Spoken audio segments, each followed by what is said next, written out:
Police کچھ نہیں بتا رہی. یہ کسٹوڈیل ٹارچر کا جو ہے یہ مقدمہ ہے.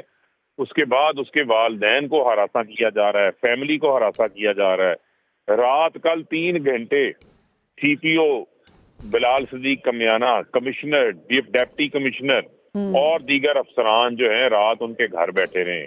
آج صبح سے فیملی کو انہوں نے ایک قسم کا اغوا کیا ہوا تھا. ان سے بیان 164 کا بیان دلوا رہے تھے کہ جی ہماری پولیس ہماری ملزم نہیں, ہم سے اس دن جو پولیس کے خلاف درخواست دی ہے وہ سادہ کاغذ کے اوپر ہم سے دستخط اور انگوٹھے کروا لیے گئے. یہ کیا پیغام دینا چاہتے ہیں؟ اور بھائی یو این تک معاملہ چلا گیا, اقوام متحدہ تک. جو ظلم ہوا ہے پوری دنیا لرز اٹھی ہے اس کے اوپر. اس بچے کی معصوم کی شکل دیکھ کر آج human rights watch, Amnesty international جو ہے سب کی طرف سے آزاد تحقیقات کا مطالبہ آ رہا ہے. یہ اس کو ایسے ابرائے گا نہیں جانے دیں گے. یہ اس دن زمان پارک پہ جو حملہ کیا گیا وہ عمران خان پہ حملہ تھا. چاروں طرف سے کنٹینر لگا کر راستہ بند کر دیا گیا تھا. عمران خان کو یہاں سے اٹھانے کا, اغوا کرنے کا, عمران خان کے اوپر دوبارہ سے کسی قسم کے حملے کا منصوبہ تھا. پولیس اس کی سرپرستی کر رہی تھی.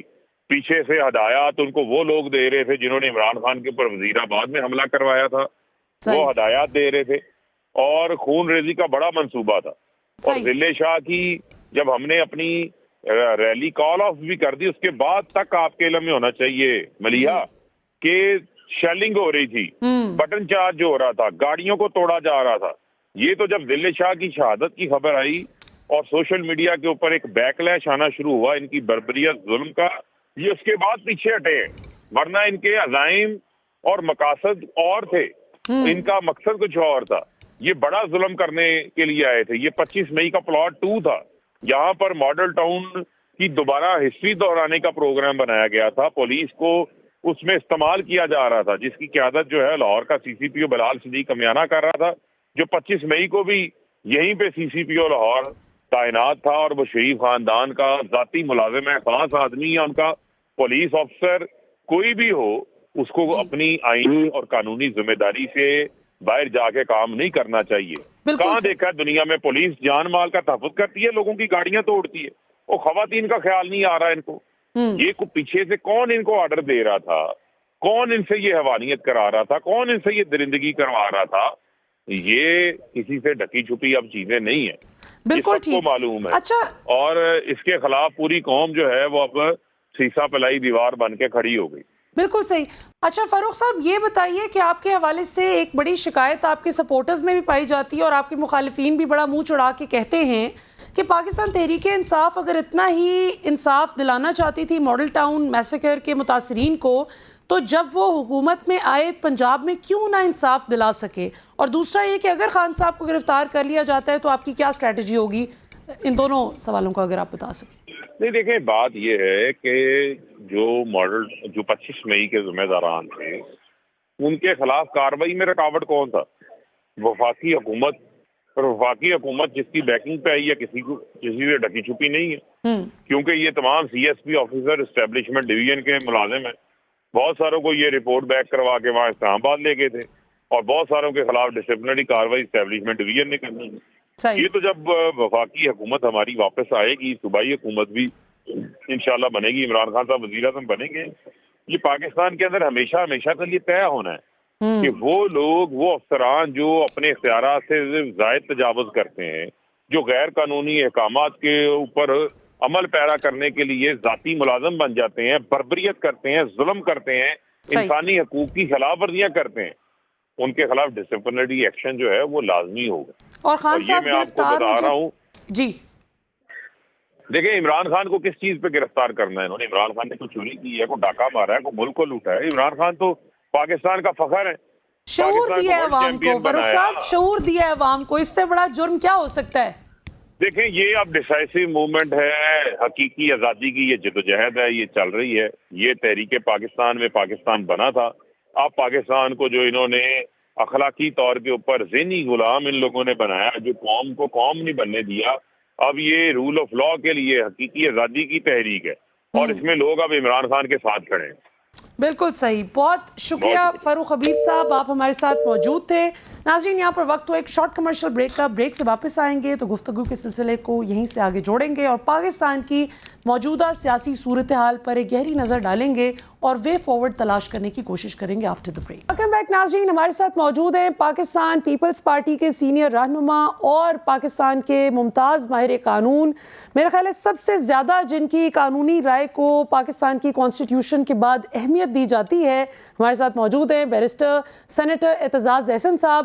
اعتزاز صاحب, ہمیں جوائن کرنے کے لیے بہت بہت شکریہ. بڑا آئینی بحران پاکستان میں کریٹ ہو چکا ہے.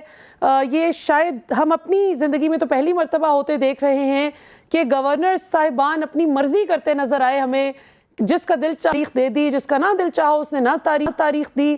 تو یہ فرمائیے گا کہ ابھی یہ جو ہم نے قتل و غارت گری ہوتے دیکھی ہے ریسنٹلی لاہور میں, کیا نگران حکومت کو آئین اور قانون اجازت دیتا ہے کہ وہ اس طرح سے تشدد کریں سیاسی جماعت بن کے؟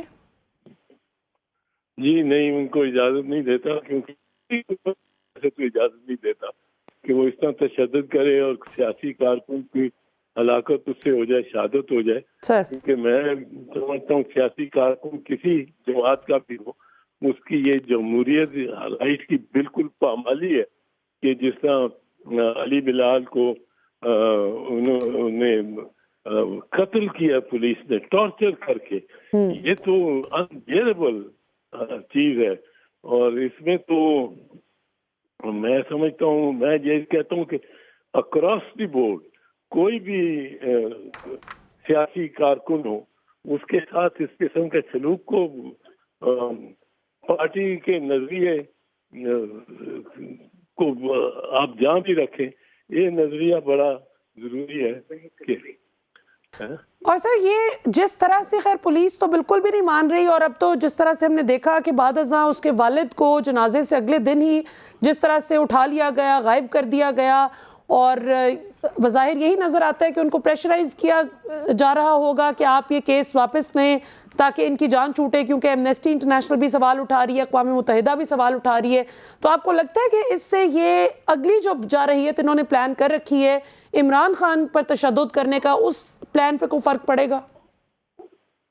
اس پلان پہ فرق پڑے نہ پڑے, اس پلان یہ تشدد جو انہوں نے کیا ہے علی بلال پہ اور اس کی جو شہادت انہوں نے ان کے ہاتھوں ہوئی ہے وہ تو انڈینائبل ہے. اس میں یہ نہیں بخشے جائیں گے. کوئی کیا ہے, کوئی جماعت آئے, کوئی پارٹی آئے, اگر سیاست کرنی ہے اس ملک میں تو ہمیں اپنے کارکنوں کو اور دوسری جماعتوں کے کارکنوں کو حفاظت محفوظ رکھنا پڑے گا اور ان کو حفاظت دینی پڑے گی. اور یہ پولیس تو دیکھیں اتنی بربریت کر رہی ہے, یہ پولیس جانوروں کی طرح جو توڑ رہی ہے, گاڑیوں کو شیشوں میں چھرے مار رہی ہے اور گرینیڈ وغیرہ پولیس کے بٹوں سے شیشے توڑ رہی ہے, اندر خواتین بیٹھی ہوئی ہیں, اور یہ تو بربریت کی انتہا ہے ان کی طرف سے ہوئی ہے.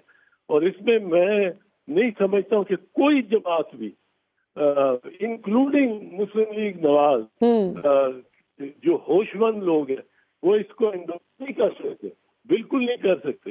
حالانکہ یہ رانا ثناء اللہ اور ایک مطلب ہے پیٹرن ہے اس کی عورتوں پہ, جو عورت مارچ پہ انہوں نے لاٹیاں برسا دی ہیں, اندازہ کریں مطلب ہے اس دن دنیا ساری عورت وومن ڈے منا رہی ہے, اور ان کو چاہیے ہے کہ تاکہ یہ احتیاط کرتے. ساری دنیا میں ایک ملک ہے جس میں آپ نے ان عورتوں کو پیٹا ہے, باقی اور وہ کیا واک کرنا چاہ رہی تھی, جنوب میں واک کرنا بالکل.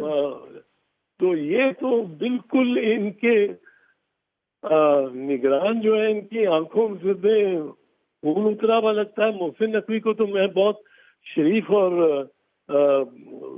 نرم گفتار آدمی سمجھتا تھا, پر اب وہ تو خبر نہیں کس طرح سے وہ اب مکے میں تو وہ اترا ہے, باہر نکلا سیڑھیوں سے نیچے آیا ہے خانہ کعبہ کی, اور وہ جس کمپنی کے ساتھ میں آیا ہے پتہ نہیں, خبر نہیں ان کا اثر ہے کہ کیا ہے,